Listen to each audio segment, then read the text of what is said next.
Onde está silenciado. Olá, olá, boa noite, boa tarde aí a todos. Sejam bem-vindos aí a mais uma quinta-feira aí, quinta do Light to Frame, tá? Onde a gente sempre traz aí um assunto relacionado com construções em aço leve, sejam materiais, sejam ferramentas, técnicas construtivas, né? Então, gostava aí de dar as boas-vindas aí para quem está chegando pela primeira vez. Essa já é uma série que a gente já tem aí algumas semanas feito isso, então você pode encontrar os vídeos anteriores tanto aqui no Facebook quanto no nosso YouTube. E lembrando ainda que além dessa série nós temos também o ABC do Aço Leve, que são uma série de 10 vídeos com conteúdos básicos, assim, iniciais, para quem quer começar a trabalhar com Light to Frame, tá? Então, assim, eu vou já apresentar aqui quem é o nosso convidado de hoje, mas primeiro eu queria só que vocês confirmassem se o som está bom, queria saber quem é que está aí nos assistindo, se já trabalham com Light to Frame, se ainda estão pensando em começar a trabalhar, se querem construir para vocês, enfim, tá? Vamos interagir aqui um pouco para a gente ir conhecendo aí quem é que está nos assistindo, tá? Bom, pessoal, hoje a nossa conversa vai ser bastante interessante, vai ser seguindo aqui a linha que a gente tem feito aqui em outros vídeos, ou seja, trazendo materiais que nós utilizamos no sistema construtivo Light Steel Frame. E hoje a gente vai trazer aqui um convidado bem especial, tá? É o Vasco Pereira, e eu falo assim, bem especial, por quê? Porque ele não representa apenas uma marca, ele é do grupo Saint-Gobain, tá? Às vezes, se você ainda não é ainda muito aí da parte de construção civil, às vezes você nem esteja ligando muito aí o nome à pessoa, mas o grupo Saint-Gobain é o grupo aí que engloba Weber, engloba Placo, engloba Isover, tá? No Brasil temos também a Brasilite. Então, assim, é um grupo que está muito ligado nos materiais de construção a seco, né? Seja para Light Steel Frame, que é mais ali a minha realidade, seja para Wood Frame em alguns outros países, tá? Mas, enfim, hoje a gente vai explorar um pouco disso, vai conhecer um pouco aí os materiais e também tentar sugar aí do Vasco aí o que ele tem de novidades, o que ele pode contar para a gente aí dos produtos, tá bom? Então, assim, eu vou convidar logo aqui o Vasco para ele fazer parte da nonossa conversa e poder se apresentar um pouco, tá bom? Então, Vasco, boa noite. Ora, seja bem-vindo. Tá? Estão a ouvir-me? Estou a ouvir. Estou a ouvir sim. Bom, eu fiz aqui, Vasco, uma pequena apresentação, mas acho que nada melhor do que você falar um pouco aí do Grupo Saint-Gobain, do que está ligado aí ao setor da construção civil, porque eu sei que Saint-Gobain enfim, é muito grande, é vidros automotivos e várias outras coisas, né? Então, assim, para o que interessa aqui para a gente que está na construção civil, me conta aqui um pouco da Saint-Gobain aqui em Portugal, o que são os materiais e as empresas que englobam esse grupo. Muito bem.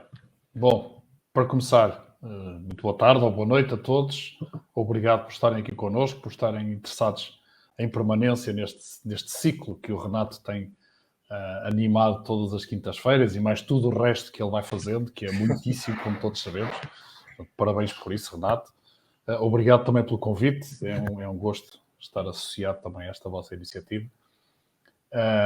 Saint-Gobain é um grupo de origem francesa que tem mais de 350 anos, efetivamente nasceu no século XVII, na altura da construção do Palácio de Versalhes, por iniciativa do rei Luís XIV, que achava que era o dono do mundo. Já naquele tempo havia donos do mundo, vejam lá. E, portanto, a Saint-Gobain nasceu daí. E nasceu na área do vidro. E durante algumas centenas de anos, efetivamente, o negócio da Saint-Gobain foi o vidro. E continua a ser, efetivamente. Uma boa parte do seu negócio continua a ser o vidro. Mas a verdade é que, já no século XX, a Saint-Gobain foi evoluindo para outras realidades e decidiu diversificar, digamos assim, as suas áreas de negócio e entrou de cabeça, vamos dizer assim, na área dos materiais de construção. Portanto, a área de negócio dos materiais de construção é hoje em dia a maior área de negócio dentro do grupo Saint-Gobain, que é uma realidade mundial, digamos assim. Estamos em, eu diria assim, de repente, quase 70 países e somos cerca de 170 mil pessoas em todo o mundo. Portanto, nem eu tenho bem noção do que é a realidade do Grupo Saint-Gobain. Bom, indo aqui um bocadinho mais à nossa realidade, efetivamente, a Saint-Gobain Portugal, que é também uma empresa recente no formato que tem, nasceu em fevereiro do ano passado e que resultou de algumas transformações dentro da estrutura da Saint-Gobain, transformações a nível mundial, e agregou três marcas enfim, com boa presença no mercado, líderes no mercado em três áreas de materiais de construção. A Weber, que trabalha a área das argamassas, os ETICs, etc., que está em Portugal também já há mais de 30 anos.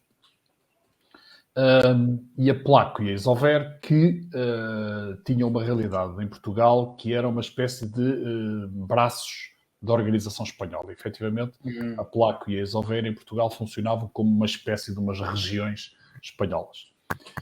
Mas a Saint-Gobain entendeu que essa não era a realidade que o mercado português merecia, digamos assim, e, portanto, resolveu agregar estas três marcas dentro de uma nova organização chamada Saint-Gobain Portugal, e é essa organização que eu represento, que sou responsável pela área de formação e também pela área de relações institucionais. Eu sou de origem da Weber, eu estou na Weber desde 2002, portanto já comi muita estrada na Weber. E a realidade de Placo e Saint-Gobain é também, ou tem sido novidade para mim, e portanto cada vez mais vou-me enfarinhando, entre aspas, na realidade.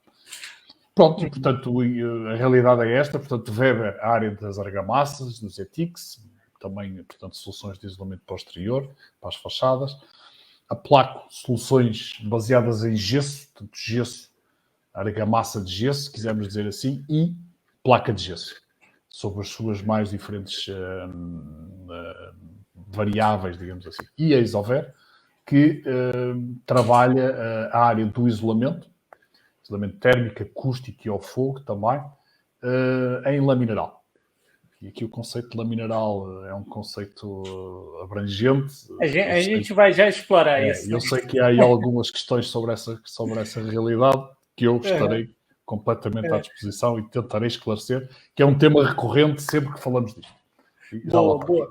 Olha, essa conversa vai ser bem interessante, Vasco, para a gente ir também tirando aqui algumas dúvidas, até dúvidas minhas, né, que eu tenho sobre alguns produtos, pelo seguinte, vamos lá. Eu comecei a ter, digamos assim, mais contato com os materiais da Placo, ali mais ou menos 10, 11 anos atrás, quando eu comecei a trabalhar com light steel frame, né? Então, assim, lá na região norte do Brasil, já tinha ali a parte de gesso cartonado, mas não era muito, não usava isso nas minhas obras tradicionais.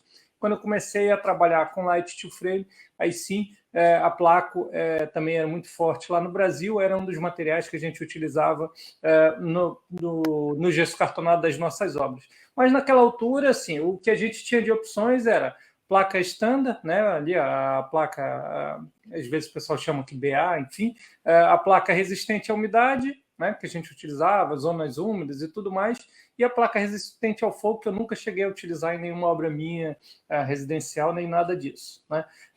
Depois, vim aqui para Portugal, comecei aí, mudei o foco da empresa, mais nessa parte aí de consultoria, de elaboração de projetos, e a gente tem visto muito a evolução dos materiais, né? Então, assim, antes a gente falava muito das placas de gesso cartonado para as zonas internas, depois se falou, tem ainda um preconceito sobre esse material é muito frágil, não aguenta peso, nem nada disso, é muito, digamos assim, frágil a umidade, e eu acompanho nos últimos anos que houve uma grande evolução, né, disso. E assim, eu percebo isso porque, tanto aqui em Portugal quanto no Brasil, eu estou vendo um esforço muito grande na divulgação, né, de dois produtos dessa gama, né, que é o Glasroc X e a placa Hábito, né? Me fala um pouquinho aí qual é aonde que cada uma delas se enquadra, enfim, me conta um pouco desses dois produtos, que eu acho interessante. Eu conheci, tive contato com eles, alguns clientes meus já utilizam em algumas obras, principalmente o Glasroc X, né? A placa Hábito ainda é uma coisa que eu vejo mais ainda nos vídeos do YouTube e fico muito curioso aí para poder utilizá-la nas obras. E obrigado pela curiosidade. É sempre muito interessante. A curiosidade depois, enfim, leva à experiência e a experiência leva à satisfação de necessidades. Para já, deixa-me só dizer uma coisa. Nós já abandonámos a expressão gesso cartonado há algum tempo e passámos a chamar placa de gesso laminado. Ok. Porquê? Porque, efetivamente, já não é só cartão, ou papel, se quisermos dizer assim, que envolve o núcleo das placas de gesso. Há outros materiais e a Glass Rock X é um exemplo disso. A Glass Rock X não é uma placa de gesso cartonada. Ela é uma placa de gesso, efetivamente, mas o que reveste o núcleo de gesso é uma membrana de fibra que está embebida, digamos assim, na superfície da matriz do gesso e que contribui por essa via. Depois está também uma espécie de uma resina superficial, não é bem uma resina, uma espécie de um verniz, que, enfim, dá um aspecto diferente. Permita que pegue aqui numa placa Glass Rock, cá está ela. É facilmente reconhecível porque toda ela está impressa com o nome Glass Rock X, enfim, por todo lado e com as várias marcas que a área do gesso da Saint-Gobain tem na sua, eu tenho que ser para este lado, no seu negócio. Efetivamente, a superfície, eu tenho aqui outra que não tem aqui, não sei se consegue perceber, aqui mais perto, talvez não. A superfície não é cartão. É efetivamente uma malha embebida numa resina e que dá então esta resistência. Resistência à água. Mas o núcleo da placa é também um núcleo especial. Ele é especialmente formulado, aliás, combina as propriedades, digamos assim, das diversos tipos de placas de gesso. E você já se referiu a que, hoje em dia, a oferta de placas de gesso já não é aquilo que tradicionalmente era, a placa standard, a placa resistente à umidade e a placa resistente ao fogo. Isso para nós é, digamos assim, o que nós chamamos a gama básica. Nós hoje entendemos que a placa de gesso tem muito mais para oferecer, efetivamente, e resulta da combinação, por um lado, das formulações dos núcleos de gesso, que têm evoluído muitíssimo para outro tipo de propriedades, e também o facto de algumas delas já não terem efetivamente cartão na superfície, mas terem outro tipo de materiais que lhes dão outro tipo de propriedades. E então o Glass Rock X é especificamente uma placa resistente à umidade. Mas resistente à umidade no sentido literal de pode apanhar chuva, pode estar mergulhado em água e efetivamente o seu núcleo é especialmente não absorvente, tem uma formulação feita especificamente para praticamente não absorver água e esta superfície é também uma superfície muito resistente à água. E por esta via, esta placa tem duas grandes utilizações. A utilização no exterior, em fachadas, portanto nós passamos a construir fachadas usando placa de gesso, que eu diria há 5 anos, 6 anos era impensável, não é? Que, claro, toda a gente tem a noção, o gesso é um material absorvente. Sim. Em contacto com a água, é uma espécie de uma esponja. Mas este gesso que aqui está é exatamente o oposto disso. Portanto, utilização em fachadas, mas também utilização nas zonas interiores onde há muita água ou muita umidade. Ou seja, eu não sei que nível de experiência que têm, enfim, se melhores ou piores, com as chamadas placas hidrófugas, as famosas placas verdes, mas eu conheço muitas experiências em que, efetivamente, o nível de hidrofugação que essas placas têm não é capaz de se comportar ao longo do tempo em intensidades de presença de umidade elevadas. Por isso, algumas orientações, por exemplo, que eu já recebi de orientações técnicas, era sempre a seguinte questão. Por exemplo, placas resistentes à umidade é para um uso residencial, uma casa de banho, uma cozinha, onde você vai ter ali, sei lá, ao longo das 24 horas, sei lá, 3, 4 horas de umidade intensa, mas o restante do dia não é aquilo. Então, assim, sempre que me falava, olha, você vai fazer ali um projeto de um balneário, de uma piscina coberta, não é a placa resistente à umidade que é a mais indicada, porque ali são ambientes onde a umidade vai estar constante quase 24 horas. Acho que é isso, né, que você está a falar aí. É por aí. Né?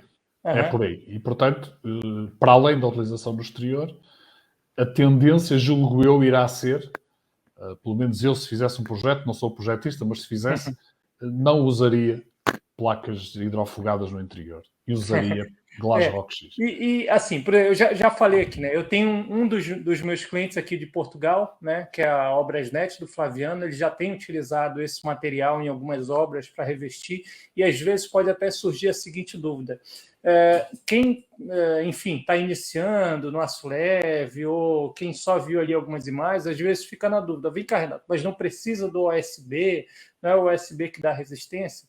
A questão é o seguinte: o OSB ele pode ser utilizado ali, digamos assim, para dar um reforço estrutural, um contraventamento na estrutura. Só que, desde as minhas primeiras obras lá do Brasil, que eu não gostava de utilizar o OSB, seja por causa da exposição à chuva, durante a obra e tudo mais. Então, assim, desde os meus primeiros projetos, eu sempre oriento o engenheiro que está trabalhando comigo a não considerar o OSB no contraventamento da estrutura. Então, assim, se você observar ali algumas obras, alguns projetos da Quant, você vai ver que tem muito contraventamento, muito travamento no próprio aço e deixa, digamos assim, o construtor livre para ele escolher o material que mais, digamos assim, que interesse mais, né? Seja uma placa de fibra, seja outro material, né?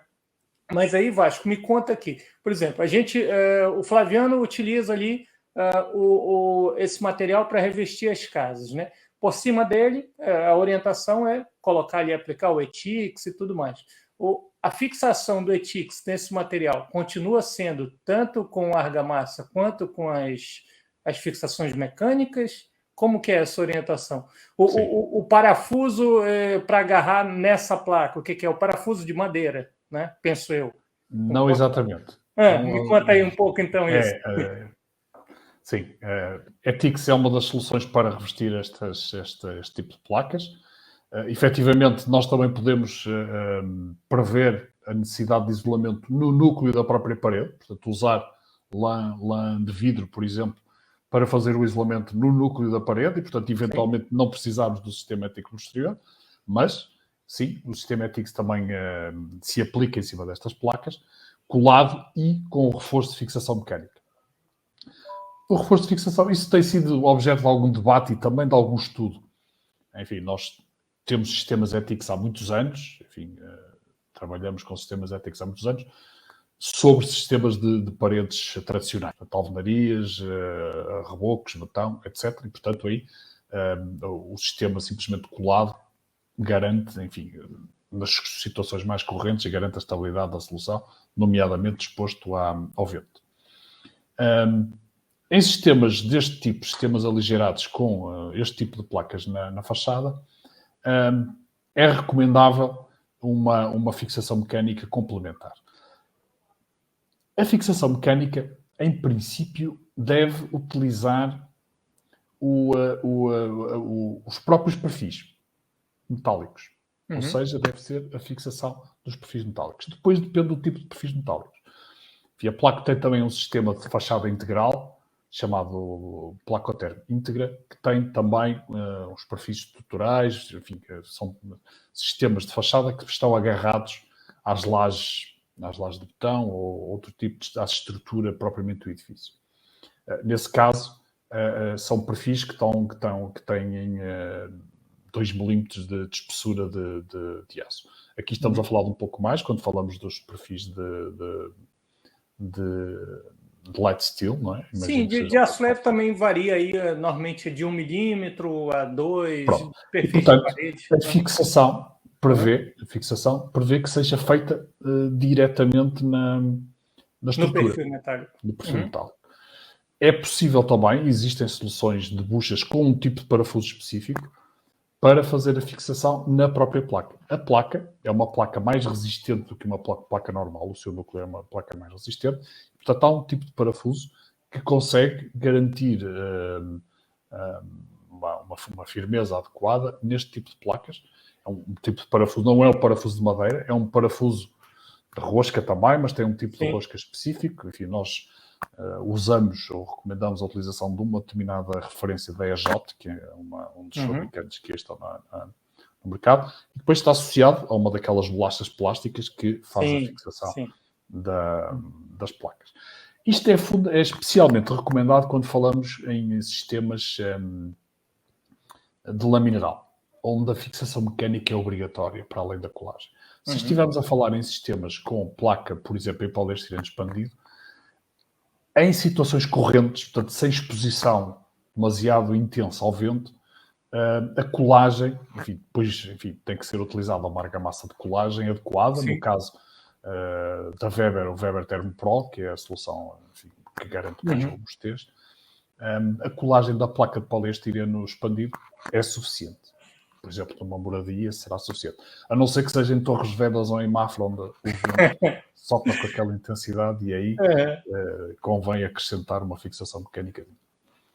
E Vasco, a gente falou aqui um pouquinho, já tocou na situação da placa hábito, né? Que assim, para quem não conhece, nunca viu nenhum vídeo, é aqueles vídeos onde tem uma parede com essa placa e alguém vai ali, fixa uma cadeira na parede, a pessoa vai e senta, às vezes com parafuso comum, um móvel, né? Uma televisão. Então, me conta um pouco o que é o diferencial dessa placa, é o núcleo, é o cartão, enfim, me conta um pouco aí o que é. Claramente é o núcleo de gesso. É o núcleo? É um núcleo que foi especialmente formulado para ser denso e coeso. Exatamente para permitir que um parafuso de madeira, parafuso de 5 mm de diâmetro, enfim, grosso modo, permita fixar diretamente sem necessidade de nenhum reforço adicional. Nós podemos ir, permita-me, eu vou aqui buscar uma cábula que tenho aqui ao meu lado, só para não dizer mentira. Nós conseguimos, em carga rasante, portanto, em carga que está encostada, digamos assim, à placa, podemos ir até 27 kg de peso por fixação. Portanto, sei lá, uma estantezita daquelas que nós pomos 10 livros, com 2 parafusos é perfeitamente suficiente. Depois isto tem aquela grande vantagem, se nós quisermos tirar, desenroscamos o parafuso, portanto aquilo enrosca e desenrosca, fica um buraco, é verdade, a gente tapa o buraco com um bocadinho de massa e lixa e pinta por cima e a parede está nova outra vez. Olha, estão perguntando aqui o nome dessa placa, é placa hábito, não é isso? Mostra aí, você tem uma mostra aí? Tenho aqui uma placa, para já, deste lado. É fácil de perceber que a placa está identificada. Esta tem cartão, efetivamente. Como eu dizia, o núcleo é um núcleo muito denso, cá está ele, e a fixação, eu fixei aqui um parafuso, que por acaso é um bocadinho, deixa eu ver se consegue ver, é um bocadinho longo demais, desculpa, isto não é fácil, e poderão ver que o parafuso está firme. Sim. E tem a cabeça do outro lado. Deixem-me mostrar-vos uma situação idêntica, mas numa placa normal. Uma placa standard. Okay? O mesmo tipo de parafuso. Já não fixa. Aguenta bastante. Portanto, porquê? Porque efetivamente estamos a falar de um núcleo muito menos resistente. E portanto o segredo está aí, efetivamente. Está no núcleo e na resistência do núcleo. Isto tem esta vantagem de facto, se poder fazer uma fixação com capacidade de carga, mas também, pelo facto de ser uma placa muito mais resistente, também aos impactos é muito mais resistente. Portanto, aquela e eu confesso, enfim, eu já tenho mais de 50 anos e, portanto, a minha formação, digamos assim, foi na construção tradicional, no betão, na alvenaria, etc. E a construção ligeira, com placa de gesso, fazia-me alguma espécie, como é que se podia confiar naquilo, porque era muito ligeiro, muito frágil, etc. A verdade é que a placa hábito rompe com esse paradigma, porque efetivamente, enfim, é sempre possível, em vez de uma placa usar duas, ou em vez de usar uma placa com 12 mm e meio, usar uma placa com 15, e portanto aumentamos ainda mais a capacidade resistente. De facto, a placa hábito rompe com esse paradigma da placa frágil, onde para se pendurar um peso com alguma intensidade seria necessário fazer um reforço, etc. E, portanto, estamos num outro mundo. É verdade que é uma solução um pouco mais cara, naturalmente, mas enfim, a confiança que uma solução destas transmite e também do ponto de vista da resistência aos impactos é estratosfericamente diferente. E essa placa, Vasco, ela é comercializada também em 12 e 15 milímetros? Ou não? Isso que eu não percebi. Sim.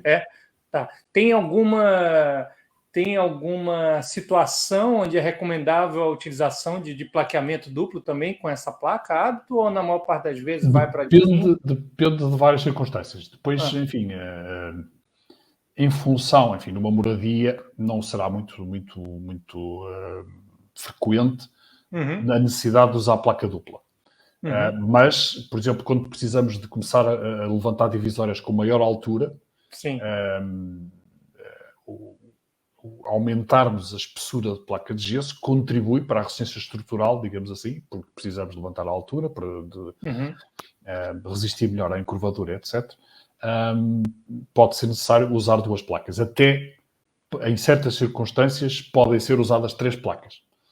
Na placa hábito não é tão normal, mas, por exemplo, quando temos necessidades de proteção acústica adicional ou mesmo proteção ao fogo, com exigências... Normalmente aquelas salas de cinema, né? Aquelas de resistência ao fogo com EIs elevados, não é?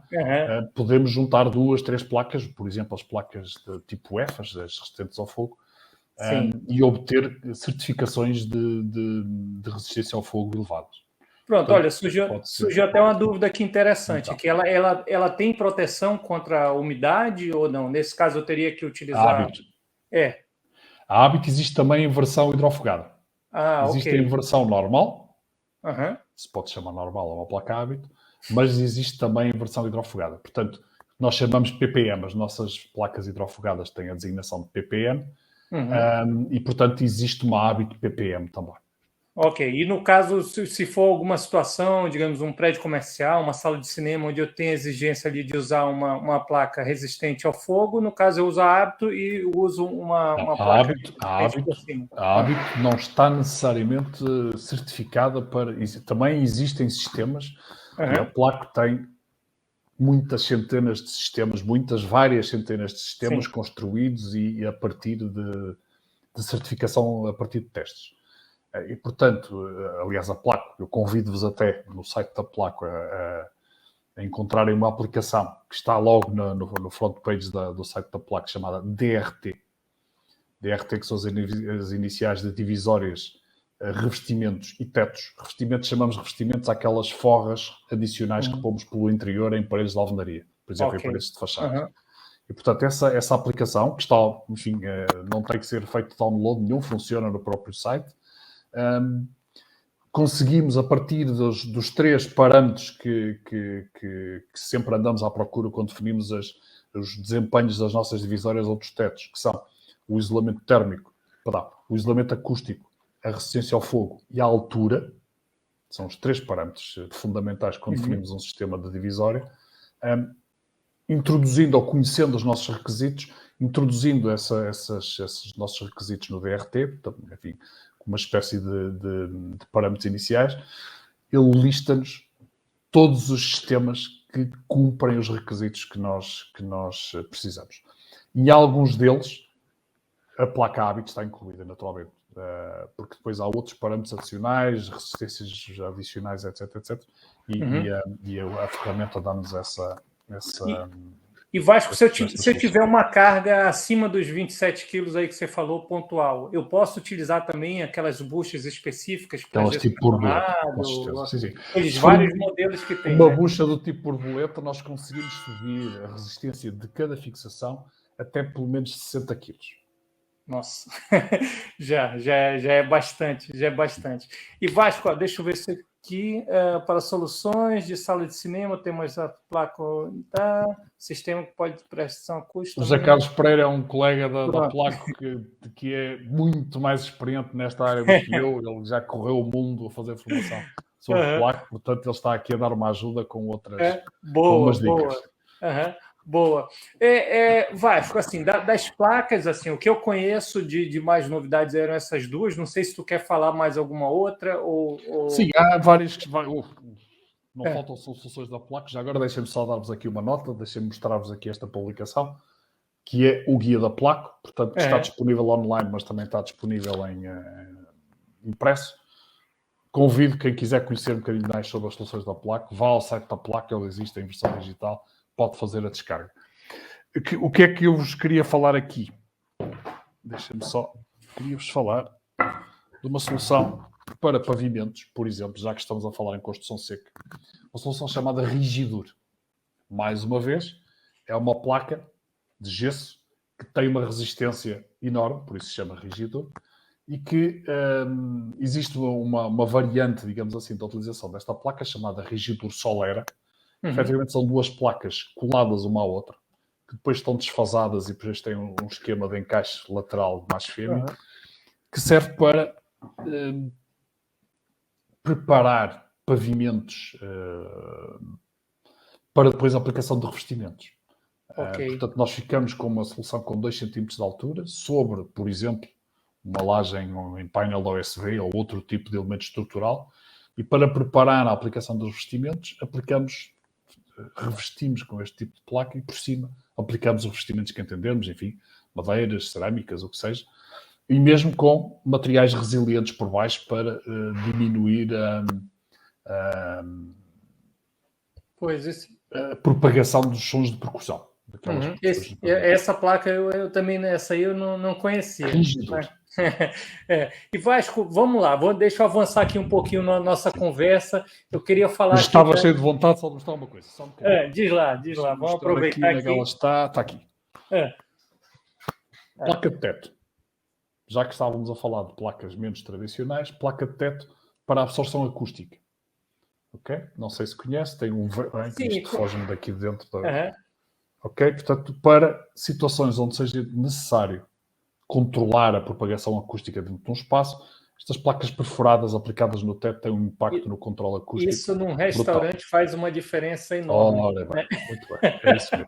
No restaurante, no auditório, eu já conheço esses produtos. Né? E deixa eu te perguntar, Vasco, vou falar aqui um pouco aqui da Isover. Né? Quando eu fiz minha casa lá no Brasil, de light steel frame, lá para 2012, 2011, enfim. Eu usei novos nessa altura. Pois, eu apliquei ali no isolamento termoacústico das paredes, tudo lã de vidro. Né? E hoje em dia a gente vê muito, tem lã de vidro, tem lã mineral, lã de rocha. E aí eu queria saber o seguinte, eu sempre fiquei na dúvida ali qual que é a diferença dos dois, em que situações eu uso cada um deles, para que caso é indicado cada um. Certo. Me ajuda um pouco nessa situação. Vou tentar ser muito sintético. Vamos lá. Nessa explicação. Primeiro, o conceito de lã mineral. Lã mineral é um conceito de chapéu, digamos assim, que agrega a lã de vidro e a lã de rocha. A diferença entre os dois tipos de materiais começa no tipo de matéria-prima. O próprio nome o indica. A lã de vidro é produzida a partir de vidro fundido, portanto, massa fundida de vidro. E a lã de rocha é produzida a partir de massa fundida de rocha. Enfim, o tipo de rocha mais utilizada é, neste caso, a rocha basáltica. E é produzido de forma ligeiramente diferente. São fundidas as duas para depois serem fibradas. Já agora são fibradas num processo parecido com o do algodão doce, com um processo de centrifugação e depois passando numas fieiras e arrefecido. E, portanto, efetivamente sai uma espécie de fios de algodão doce, um pouco mais espessos. Portanto, esse processo é relativamente semelhante nos dois tipos de material. Mas, enquanto na lã de vidro, o material é mais puro, é vidro ou areia, enfim, a areia siliciosa que dá origem ao vidro, ou vidro reciclado. Portanto, efetivamente, o que nós temos fundamentalmente é vidro. Na lã de rocha, e é fundido num forno. Enfim, os fornos mais utilizados hoje em dia são fornos elétricos, portanto a energia, a temperatura é fornecida sem adição de nada na mistura. No processo da lã de rocha, vai tudo para dentro de um forno semelhante a um forno siderúrgico e o próprio combustível, que a maior parte das vezes é coke, portanto carvão mineral, vai tudo para dentro do panelão, vamos dizer assim. E, portanto, depois aquilo é decantado no fundo do forno e o material que sai é um material com algumas impurezas. E há alguma parte do material, portanto, depende um bocadinho também da constituição mineralógica da própria rocha basáltica, e o que sai, às vezes, há alguns materiais que não conseguem ser fibrados na perfeição. Bom, efetivamente, no final, o que é que temos? Temos a lã de vidro, é um material mais leve, menos denso, portanto.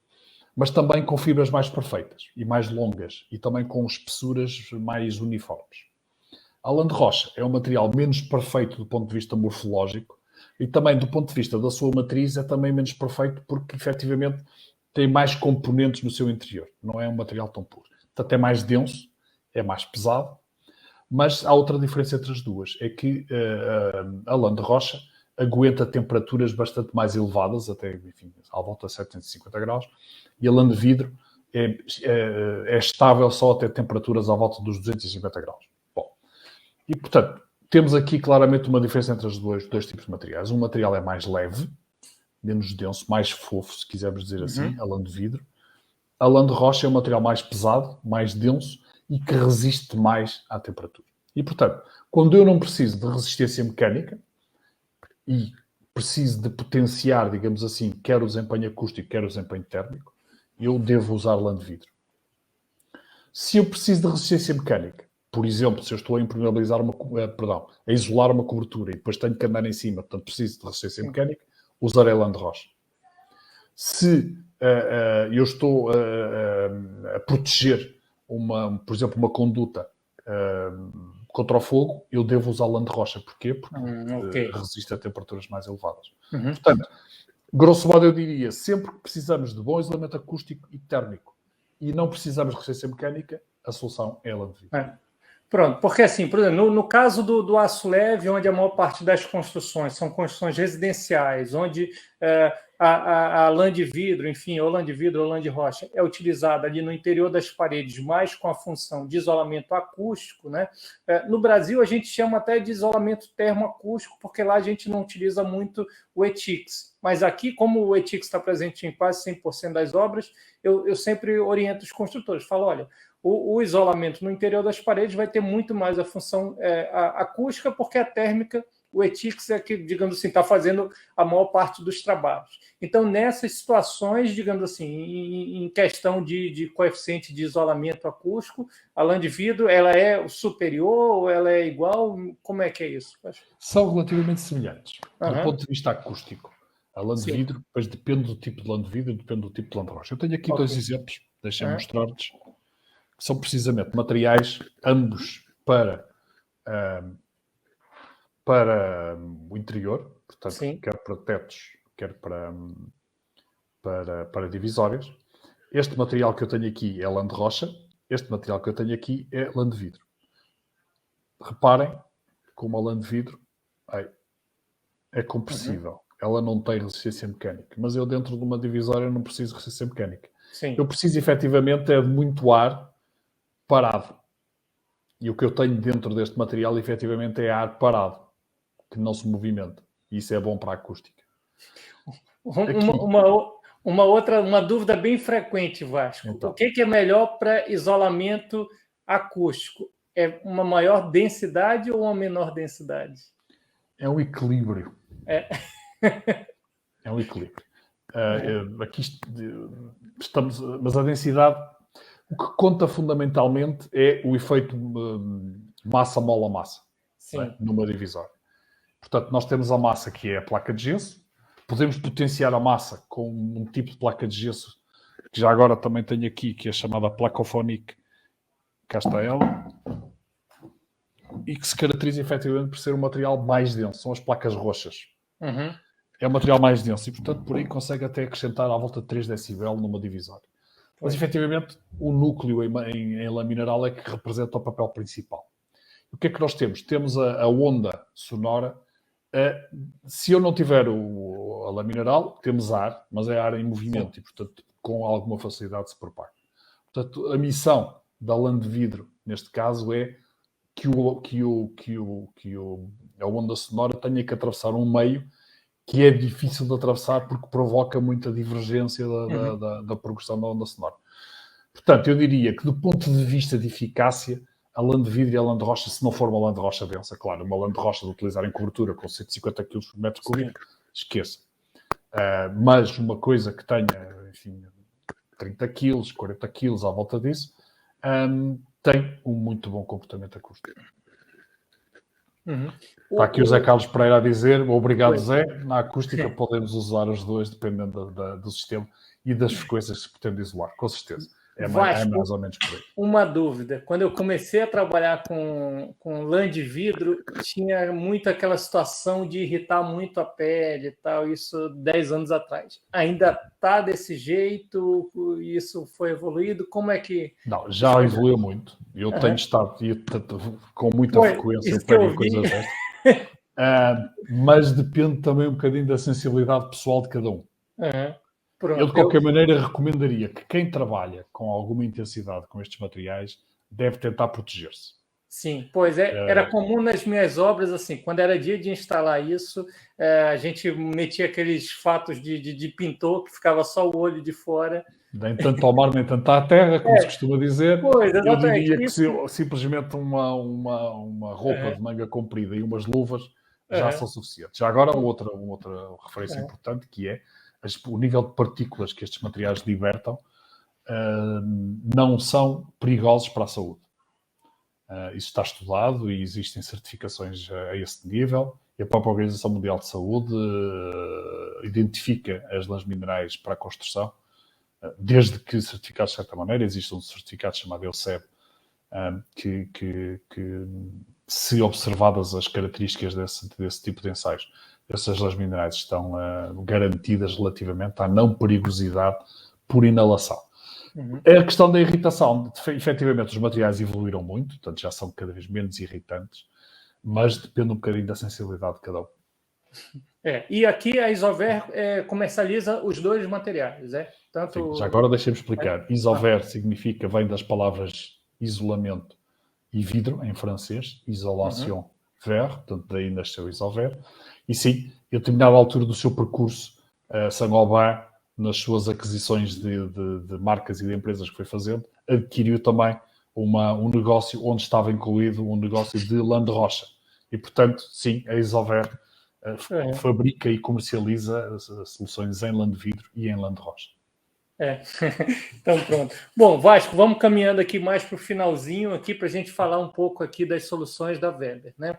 Quando a gente está aqui falando de aço leve, principalmente aqui em Portugal, o que eu vejo, o que eu utilizo muito dos materiais da Weber é mais ali a questão dos materiais para o sistema ETICS, e também a gente utiliza ali algumas vezes, quando está trabalhando com SB, aqueles materiais para maior aderência em madeira, né, ou para impermeabilização. Me conta um pouco aqui, falando mesmo em construção a seco, qual é a gama que está mais de materiais que está mais ligado a esse sistema construtivo? Sim. Bom, argamassas significa água, em princípio, não é? É difícil haver argamassa. Enfim, existem dois tipos de argamassas. Existem três, se quisermos. Argamassas de reação, que são dois componentes que se juntam um com o outro e que reagem. Tipicamente os epóxis e os poliuretanos, que também podem ser usados neste tipo de construção. Mas, normalmente são argamassas em pó. Até por uma questão económica, as argamassas em pó são mais baratas do que as argamassas em pasta ou as de reação. Está sempre água. Mas, no tipo de construção a seco que estamos a falar, são aplicadas normalmente argamassas em espessuras pequenas, o que significa que a quantidade de água que é introduzida é muito baixa. Portanto, para além dos sistemas ETICS que são aplicados no exterior, enfim, também basicamente são argamassas para colar e para revestir as placas isolantes. Depois existem soluções diversas para colar cerâmicos no interior, sob placas de gesso, nomeadamente, mas também pode ser sobre placas de madeira, tipo USB ou coisas parecidas. Por exemplo, placas de Viroc, também é possível colar cerâmica sobre esse tipo de soluções. E existem também soluções de impermeabilização. Eu aqui podia referir dois tipos de soluções. Uma solução que é uma membrana cimentícia chamada Weber Dry 824, que é um material com um nível de elasticidade muito elevado, é um produto monocomponente. É esse que nós já utilizamos aí em algumas formações. Pronto. E, portanto, serve para impermeabilizar, nomeadamente, por exemplo, zonas com umidade, instalações sanitárias, cozinhas, etc. Quer no chão, quer na parede, depois colar o revestimento cerâmico por cima. Portanto, ter de ser uma solução de base cimentícia. E existe uma outra solução, com uma membrana de polipropileno, chamada Weber Dry Roll. Já agora as nossas gamas, digamos assim, têm nomes de família. A família dos produtos de impermeabilização chama-se Weber Dry. O Weber Dry Roll é uma membrana pré-fabricada, digamos assim, que vem em rolo e que se estende, que se cola com o cimento cola e sobre o qual se cola também o cerâmico com cimento cola também. E outra coisa, eu lembro, por exemplo, hoje em dia eu já não executo obras, hoje em dia a gente está mais nessa parte de elaboração de projetos e consultoria. Mas eu lembro que, por exemplo, na minha casa, quando a gente foi instalar ali os cerâmicos nas paredes da casa de banho e tudo mais, a gente nunca utilizava uma argamassa cimentícia em pó, né? Era sempre aquelas em pasta, né, que vinha nos baldes. Ainda é esse material que é o mais indicado? Sim. Hoje em dia eu tenho alguma argamassa em pó para colar sobre... Existem argamassas em pó. Para já, existem primários. É possível utilizar um primário. Nós temos um primário chamado Weber Primo Universal, que permite fazer uma espécie de separação física. Não é propriamente um primário de aderência, é um primário que faz uma espécie de separação física entre produtos cimentícios e o gesso, digamos assim, nas placas de gesso, que há algumas reações químicas adversas que podem acontecer. No entanto, efetivamente, os produtos cimentícios já evoluíram muitíssimo. E, portanto, já existem soluções cimentícias que dispensam a utilização do primário e, portanto, podem ser aplicadas diretamente sobre a placa de gesso. A solução em pasta continua a ser... Porquê é que a solução em pasta não tinha problema? Porque a solução em pasta não tem cimento, não é? As soluções em pasta colam porque têm uma resina líquida incorporada. Portanto, é simplesmente uma adesão química. Não há cimento. Mas, recentemente, e são lançamentos recentes, um tem 2 anos e outro menos do que isso, lançámos 2 colas que permitem colar diretamente revestimentos cerâmicos sobre placa de gesso. Um chama-se Weber Col Flex Lev, que é um produto, enfim, que introduz um novo paradigma no que são colas. É um cimento de cola ultra leve, ou seja, o saco pesa metade do que pesa um saco tradicional. Um saco normal pesa 25 kg. Este tem 12,5 kg e permite fazer a mesma área de colagem cerâmica. E esse vem em pó para eu misturar com água na obra? Misturar com água, exatamente. Portanto, Weber Col Flex Lev, enfim, é uma nova tecnologia ligeira de produção de cimento de cola. O outro é o Weber Col Duo Rapid. 2 anos, então foi lançado aí um pouquinho antes da pandemia. Ainda... Foi um pouquinho antes, é verdade. Ainda não deu tempo de eu estou a dizer 2 anos, peço desculpa, não tem 2 anos. Ele foi lançado o ano passado. Foi lançado em plena pandemia. Tem 1 ano e pico. Peço desculpa, já estava aqui a fazer confusão. E há um outro que foi lançado agora recentemente, há uns meses, que é o Duo Rapid, que é um cimento de cola que permite duplas, chamaste Duo Rapid, tem 2 consistências. Ou pode ser usado em consistência fluida para colar no pavimento, ou em consistência tixotrópica, vamos lhe chamar assim, para colar na parede. Portanto, já existem soluções em cimento de cola, em pó, para colar sobre placa de gesso sem problemas. Pronto. Bom, pessoal, a gente está caminhando já aqui para o finalzinho. Daqui a pouco a gente vai passar aqui os recados finais, mas se alguém tiver alguma dúvida, alguma coisa ainda desses materiais, desses produtos que a gente apresentou, peço que coloque aqui as suas questões nos comentários. Vasco, tu mostrou agora há pouco aquela placa de alta densidade, né? A placa, como é que você chamou aí? Rigidor.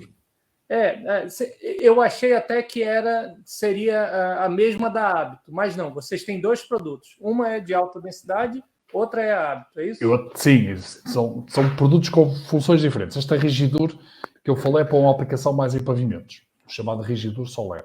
Não, essa última que você pegou aí, que tem uma coloração diferente. Agora esta que eu falei, com a coloração roxa. Isso, exatamente. Esta também é uma placa de alta densidade, mas a densidade aqui, o objetivo é aumentar a massa para a solução acústica. Okay? Ela não tem resistência para fixação, é isso? Em relação à Hábito? Tanto em relação à Hábito, sim. A Hábito está num campeonato completamente diferente, sim. Agora, em relação à densidade, a Hábito chega nessa densidade ou como é que a Hábito tem uma densidade muito acima e é uma placa muito mais pesada. Eu não tenho agora aqui, podia estar a inventar, não vou inventar, não sei exatamente a densidade da placa Hábito, mas é uma densidade bastante superior a qualquer uma das outras. Estava aqui a consultar as minhas cábulas a ver se tinha aqui. Não tem. Sim, não, é porque é assim, eu sabia que tinha essas placas de alta densidade e a minha dúvida é se a Hábito era a placa de alta densidade da placa. Mas não, tem os dois produtos, né? Há Tem a placa várias de alta placas de densidade densidade e tem elevada na placa Uhum. que se enquadram dentro do que a norma das placas, a EN520, classifica como placas de elevada densidade. Há várias soluções de placas de elevada densidade. A Hábito é o campeonato acima. Uhum. Pronto.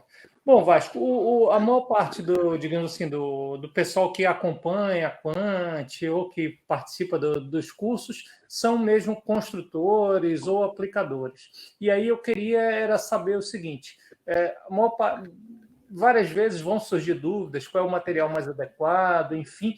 Como é que eles buscam essa informação? É aí contigo? É com outra Não área? é Como é que comigo. eles Se podem fosse comigo, eu contactar? estava desgraçado da minha vida, porque efetivamente o meu Mas telefone não qual pararia. é o Não. caminho? O No site da caminho, Saint-Gobain? É no infelizmente, é site o da caminho Weber? que nós temos disponível neste momento, é um caminho via e-mail. Ok, E, portanto, eu vou deixar aqui no chat o endereço de e-mail, é info.portugal@saint-gobain.com, e eu vou escrever aqui. ok, E, perfeito. portanto, o que acontece é que este endereço de e-mail é encaminhado em função do tipo de questão, é encaminhado para os especialistas dentro da nossa organização, que são os gestores de produto de cada área específica. Uhum. E, portanto, ou se for uma questão comercial, orientado para a nossa área comercial em função da zona geográfica de onde venha a consulta. Portanto, se houver questões, coloquem-nas via este endereço de e-mail que eu estou agora aqui a escrever Uhum. Ok. e que eu vou deixar aqui no chat. E bom, pessoal, quem não sabe, a Placo foi parceira agora do curso de construção em Light Steel Frame online, tá, da Quant, que está em andamento. Tá? Mas, Vasco, deixa eu falar. Lá a gente apresentou a Glasrock X, mas se algum dos nossos alunos ou de alguém que está assistindo aqui esse vídeo quiser utilizar um desses produtos numa obra que eles nunca tenham utilizado, como é que vocês dão esse apoio técnico? Aí, no caso, é vocês têm algum deslocamento para a obra? Nós Como é que temos funciona isso? uma rede de distribuidores para começar, muito densa, muito extensa, muitos distribuidores espalhados pelo país inteiro, quer especialistas, quer distribuidores mais tipo especialista, quer distribuidores mais generalistas, mas que também estão a entrar na área da placa de gesso. E temos também uma equipa comercial, técnica comercial, muito vasta. Nós temos no terreno 20 e tal pessoas, distribuídos geograficamente. Portanto, é muito fácil se algum dos construtores que nos está a ouvir ou que contacte o trabalho no âmbito do universo da Quant tiver necessidade, rapidamente consegue aceder ou manda um mail para o Info Portugal e rapidamente lhe indicam ou passam o contacto para o nosso comercial que o contactará. Portanto, isso é um processo muito, muito expedito.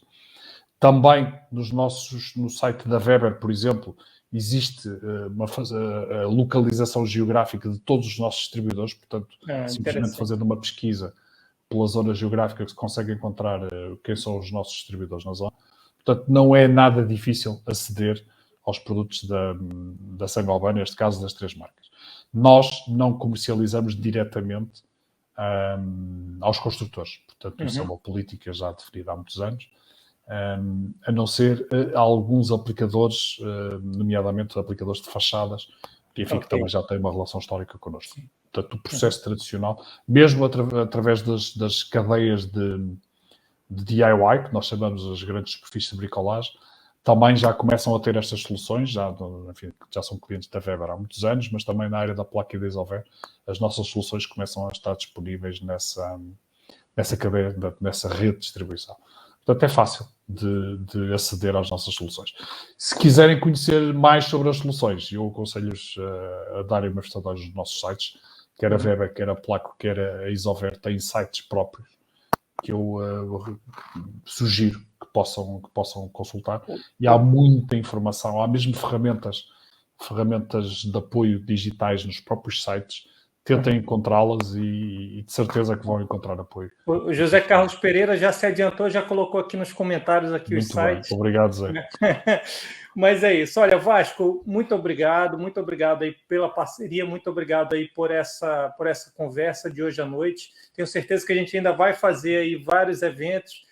Sim, já agora fica também aqui já levantar um bocadinho o véu. Nós iremos organizar um evento, enfim, veremos quando, assim que a pandemia nos permitir. Tentaremos organizar um evento nas nossas instalações no Carregado. Nós temos uma fábrica no Carregado e é também onde está o nosso centro da Academia Sangola. E um dia destes aparecerá um convite para que as pessoas possam interessar-se por fazer lá uma visita. Já agora falando de fábrica, o que desses produtos, o que é fabricado aqui em Portugal? Sim, praticamente tudo o que é Weber é fabricado cá. Enfim, não só fabricado, mas foi desenvolvido cá. Portanto, essa é a política muito descentralizada que a Weber já tem há 30 anos, vamos dizer assim, de desenvolvimento local das soluções. Há alguns produtos muito pontuais que, enfim, que vêm de várias origens na Europa. Os materiais da Placo e da Isover não há produção em Portugal, vêm boa parte deles de Espanha, mas outras partes vêm de outras localizações pela Europa, onde, enfim, as soluções têm origem, Itália, França, algumas da Alemanha, mas o grosso vem de Espanha. Boa. Bom, pessoal, não sei se o Vasco quer dar mais algum recado final. Não, queria só dizer que, enfim, este novo modelo de negócio que nós inauguramos ano passado e que agora estamos aqui a transmitir esta ideia desta combinação de soluções. E essa foi um dos grandes sentidos que a Saint-Gobain decidiu agregar estas três marcas, porque efetivamente conseguimos ter soluções complementares.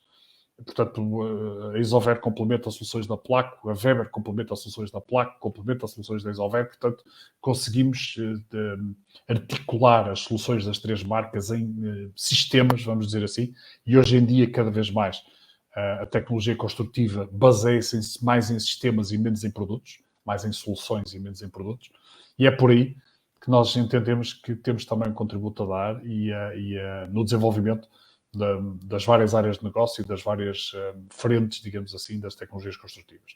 E, claramente, as soluções pré-fabricadas ou com tendentes para a industrialização, nós entendemos que é o futuro da construção. Portanto, estas soluções em LSIF e outras mais industrializadas, vamos dizer assim, são claramente o futuro e, portanto, nós achamos que temos um espaço neste futuro da construção e, portanto, contem connosco, nós contamos com toda a gente e tentamos estar o mais próximos possível de todos. E obrigado por este tempo de antena. Obrigado. Bom, pessoal, agora só um recado final, né? A gente conversou aqui, até citou aqui a questão de eventos, tá? É o seguinte, a Quant organizou alguns eventos agora antes do verão, fechado para os alunos do nosso curso online, tá? Esses eventos vão retomar a partir de setembro e dependendo de como tiver essa situação de vacinação, né, da pandemia, talvez alguns desses eventos vão ser abertos também para quem não seja aluno, tá? Então, assim, fiquem ligados aí nas redes sociais, no Facebook, no Instagram, que a gente está sempre divulgando aí essas informações, tá bom? Então é isso, pessoal. Muito obrigado por toda a gente que assistiu até agora e na próxima quinta-feira temos mais outro encontro aqui às 21 horas, tá? Muito obrigado e boa noite a todos. Um abraço a todos, obrigado.